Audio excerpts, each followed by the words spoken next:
Hello everybody, welcome back with me. आज अपना topic है एंडोप्लाज्मिक रेटिकुलम। तो चलिए शुरू करते हैं। एंडोप्लाज्मिक रेटिकुलम की सबसे पहले खोज की पोर्टर एंड थॉमसन नामक साइंटिस्ट ने 1945 में, जबकि 1953 में पोर्टर ने इसको नाम दिया एंडोप्लाज्मिक रेटिकुलम। ठीक है, अगर आपको कहीं भी मेंशन किया हुआ मिले ई आर का मतलब होता है एंडोप्लाज्मिक रेटिकुलम। ठीक है, इसको शॉर्ट में हम ई आर लिख देते हैं। नेक्स्ट हम देखते हैं इसका मीनिंग, जिसके माध्यम से हम क्रिएट कर सकते हैं इसकी डेफिनेशन। एंडो का मतलब होता है इनसाइड, प्लाज्मिक का मतलब होता है साइटोप्लाज्मा एंड रेटिकुलम का मतलब होता है नेटवर्क। ये एक नेटवर्क है। किस चीज का नेटवर्क है? ठीक है, एक नेटवर्क तो है ये, लेकिन किस चीज का? ये एक नेटवर्क है। किसका? Of tubular membrane. ठीक है, ट्यूबुलर मेम्ब्रेन का नेटवर्क है। ठीक है, लेकिन कहाँ पर है ये ट्यूबुलर मेम्ब्रेन का नेटवर्क? है कहाँ पर है? इनसाइड साइटोप्लाज्मा, यानी साइटोप्लाज्मा के अंदर है। इसको हम लिख सकते हैं present in cytoplasm. Present in cytoplasm. ठीक है, साइटोप्लाज्मा। ठीक है, तो इसको हम डेफिनेशन के रूप में लिख सकते हैं कि E R is network of tubular membrane present in the cytoplasm, यानी इसके अंदर एक मेम्ब्रेन, ट्यूबुलर मेम्ब्रेन का नेटवर्क है जो कि साइटोप्लाज्मा के अंदर प्रेजेंट रहता है। नेक्स्ट हम देखते हैं इसका कॉम्पोजिशन क्या होता है, इसका स्ट्रक्चर कैसा होता है, इसके टाइप्स क्या क्या होते हैं। तो चलिए नेक्स्ट में एक बात यहाँ पर आपको याद रखने की बहुत ज़रूरत है कि ये जो एंडोप्लाज्मिक रेटिकुलम है वो यूकैरियोटिक सेल्स के अंदर प्रेजेंट होती है। ठीक है, अब यूकैरियोटिक सेल्स में भी ये दो टाइप की सेल ऐसी है जिसके अंदर ये प्रेजेंट नहीं होती है। एक रेड ब्लड सेल्स, एक है स्पर्म सेल्स। इनके अंदर ये यूकैरियोटिक सेल्स में प्रेजेंट नहीं होती है। इसके अलावा बाकी जितनी भी सेल्स है वो सब में एंडोप्लाज्मिक रेटिकुलम प्रेजेंट होती है। ये प्रोटीन एंड लिपिड से मिलकर बनी होती है और दो प्रकार की होती है। पहला है रफ एंडोप्लाज्मिक रेटिकुलम, दूसरा है स्मूथ एंडोप्लाज्मिक रेटिकुलम। रफ है, इसमें राइबोसोम है प्रेजेंट होता है। ठीक है, राइबोसोम प्रेजेंट होता है। ठीक है, तो उसके कारण ये जो रफ अपीयरेंस देता है, और स्मूथ है तो उसके अंदर राइबोसोम है वो अब्सेंट रहता है, तो वो एक स्मूथ अपीयरेंस देता है। नेक्स्ट हम इसके स्ट्रक्चर की बात करें तो स्ट्रक्चर के माध्यम से हम इसको समझ सकते हैं काफ़ी अच्छे तरीके से। ये एक स्ट्रक्चर जिसमें आपको दिख रहा है कि एक रफ अपीयरेंस है, एक स्मूथ अपीयरेंस है। रफ अपीयरेंस में आपको डॉट डॉट डॉट डॉट दिख रहा है। डॉट डॉट जो है भी है वो राइबोसोम होते हैं। ये जितने भी डॉट डॉट्स है ये सारे राइबोसोम होते हैं जो कि रफ एंडोप्लाज्मिक रेटिकुलम की मेम्ब्रेन से जुड़े हुए रहते हैं। ठीक है, ये जो बाहर की जो मेम्ब्रेन दिख रही है ये है एंडोप्लाज्मिक रेटिकुलम मेम्ब्रेन। ठीक है, इसके अंदर एक टर्म है ल्यूमेन और एक टर्म है सिस्टर्नी। सिस्टर्नी होता है कि जो इस स्ट्रक्चर में ट्यूब लाइक स्ट्रक्चर आपको दिख रही है, ऐसे ट्यूब लाइक जो स्ट्रक्चर दिख रही है उसको हम बोलते हैं सिस्टर्नी। लेकिन इस सिस्टर्नी के अंदर आपको जो स्पेस दिख रहा है, अंदर का जो स्पेस दिख रहा है, ठीक है, इसको हम बोलते हैं ल्यूमेन।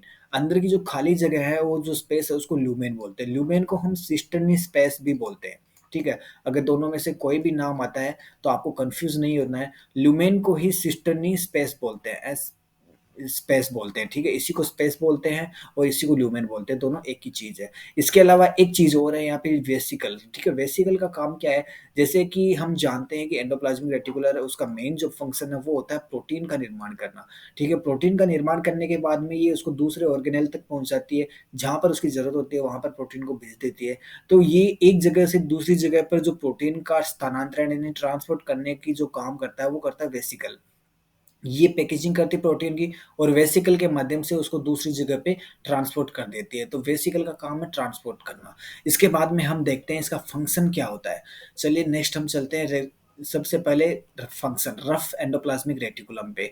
रफ एंडोप्लाज्मिक रेटिकुलम है, इसको ग्रेन्यूल ई आर यानी ग्रेन्यूल एंडोप्लाज्मिक रेटिकुलम भी बोलते हैं, क्योंकि इसके ऊपर राइबोसोम प्रेजेंट होते हैं। तो राइबोसोम प्रेजेंट होने के कारण ये एक ग्रेन्यूल लाइक अपीयरेंस देते हैं। ठीक है, तो उसके कारण इसको हम ग्रेन्यूल एंडोप्लाज्मिक रेटिकुलम भी बोलते हैं। इसका फर्स्ट फंक्शन है, इसका सबसे पहले इसमें जो मोस्ट इम्पोर्टेंट चीज है आपको याद रखने वाली वो है ribosome attach to its membrane by ribophorin protein. ठीक है, कई बार ये क्वेश्चन एमसीक्यू में बन जाता है कि राइबोसोम कौन सी प्रोटीन के कारण रफ एंडोप्लाज्मिक रेटिकुलम की मेम्ब्रेन से जुड़े होते हैं, तो वो है राइबोफोरिन प्रोटीन। ठीक है, इसलिए आपको इसको याद रखना बहुत ही जरूरी है। नेक्स्ट लाइन है, इसको आपको काफी ध्यान से समझना है, थोड़ी कॉम्प्लिकेटेड है।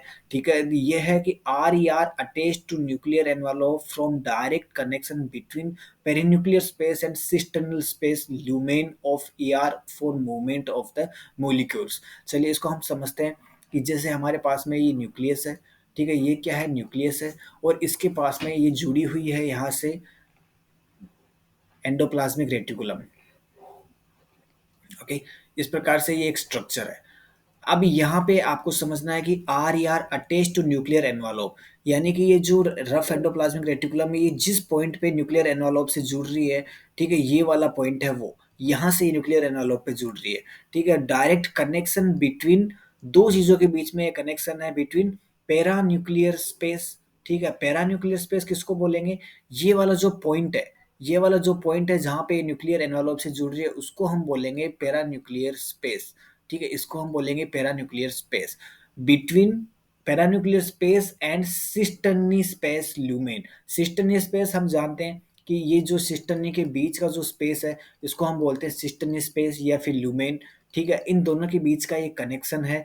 ठीक है, R E R attach to nuclear envelope, nuclear envelope from direct connection between paranuclear space and cisternae space lumen. ठीक है, ये इन दोनों के बीच का डायरेक्ट कनेक्शन है। अब किसके लिए ये कनेक्शन है, ये मूवमेंट ऑफ मॉलिक्यूल्स, यानी कि इनके अंदर से मॉलिक्यूल्स है उनका मूवमेंट होता है। जैसे जैसे कि न्यूक्लियर है, ठीक है, न्यूक्लियस है, न्यूक्लियस में एम आर एन ए होता है। ठीक है, M R N A, M R N A का मतलब होता है, एम आर एन ए का मतलब होता है मैसेंजर आर एन ए।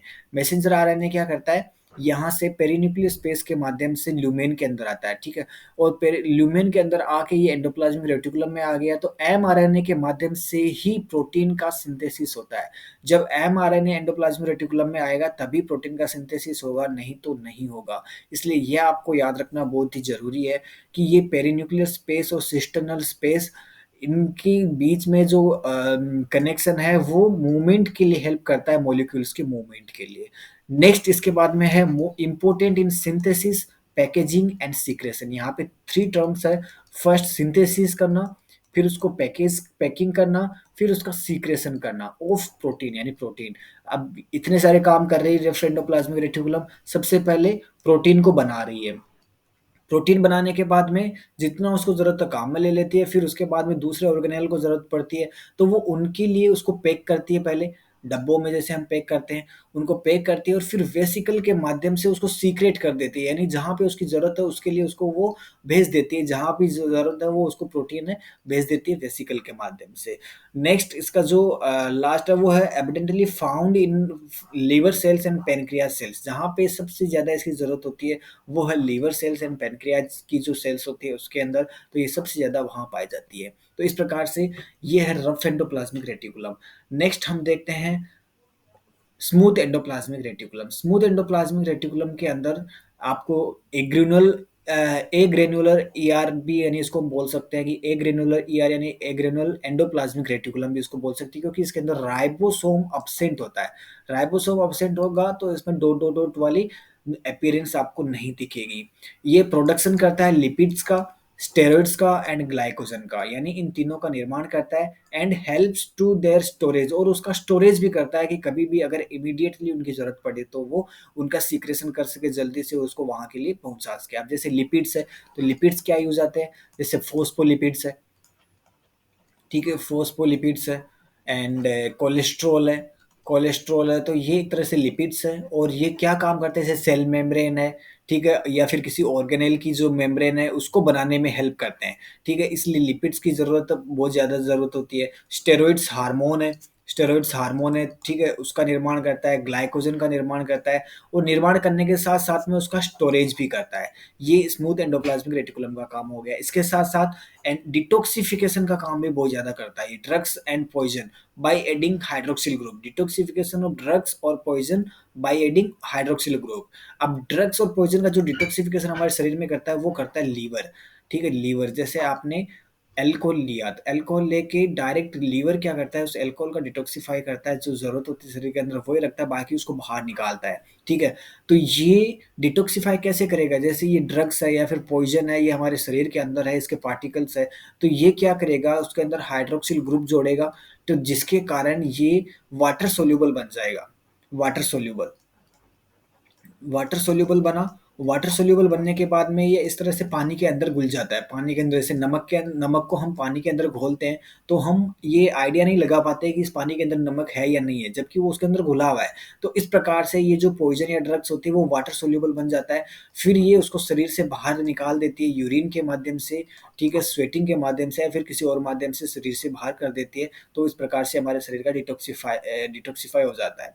नेक्स्ट ये स्टोरेज ऑफ कैल्शियम आयंस, यानी ये कैल्शियम आयंस का स्टोरेज भी करता है। कैल्शियम आयंस की कहाँ ज़रूरत पड़ती है? ये हमारी मसल कॉन्ट्रैक्शन के लिए ज़रूरी है।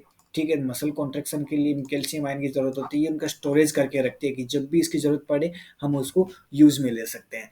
ठीक है, इस प्रकार से ये होता है स्मूथ एंडोप्लाज्मिक रेटिकुलम का एक फंक्शन देखते हैं, और इसमें जो चीज़ें आती हैं smooth endoplasmic reticulum and rough endoplasmic reticulum, उनके फंक्शन क्या-क्या है और उसका एक पूरा हम अध्ययन कैसे कर सकते हैं, तो वो आज हमने पढ़ा। तो चलिए अभी हम मिलते हैं नेक्स्ट वीडियो में, तब तक आप मेरे चैनल को सब्सक्राइब ज़रूर कीजिए और उसके लिए नोटिफिकेशन दबाइए, ताकि आपको नया जो वीडियो आता है तो उसके बारे में पता चल सके। लाइक ज़रूर कीजिए ताकि मुझे और अप्रिसिएशन मिल सके। आप मुझे इंस्टाग्राम पर भी फॉलो कर सकते हैं। तो चलिए मिलते हैं फिर हम अपने एक नेक्स्ट वीडियो के साथ में। थैंक यू एवरीबॉडी, नमस्कार, धन्यवाद।